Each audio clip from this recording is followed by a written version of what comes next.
qizini suhbatini bir eshitdinglar-da. Bo'pti, anaqa ayting, anaqani qizlarga o'rgataylik-da, ona. Nima o'rgatyapsiz? Sochingni ona o'rganda esa. Mushu ham o'tirgan joyini dumi bilan tozalab o'tiradi. Hamma joyga g'ashing kelsin. Uyga kirayotganingda, uydan chiqayotganingda oyoq kiyimiga qaragin. Uyni anaqasi toza ozodagarchiligi oshxonadan, tualetdan boshlanadi, oyoq kiyimdan boshlanadi.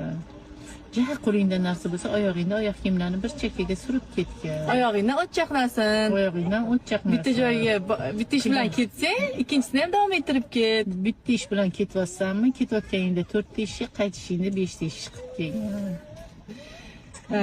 Kelganing o'zingga bo'lsa, menga bo'lsa, o'rganganing o'zingga. Bitta narsaga g'ashing kelishni o'rgan. Shomdan keyin yaxshi qizlar ko'chaga chiqmaydi. G'ashi ko'chaga chiqmaydi. Erga teganingdan keyin bo'yanasan. Qosh terilmaydi. Qosh terilgan qiz buzilgan hisoblanadi. Yomon ham bo'ladi. Bo'yanma, to'yingda bo'yansang o'zgarmaysan. Chiqayotganingda uyini yig'ishtirib ket, kelganingda mehmon bilan kelishing mumkin. Ko'chadan salat qilishni o'rgan. Yo'ldan bor qilishni o'rgan. Ikkita tuxum qolsa, ikkitasi tuxumni ham chaqib yevormagin. Bittasi tursin osh-ovqatingga. Kartoshka ham oxirisi qolgan bo'lsa, ishlatma. Bittasini qoldirib, yarimtasini ishlat. Yarimtasini ishlat, uyingga ro'zg'or kelmaguncha.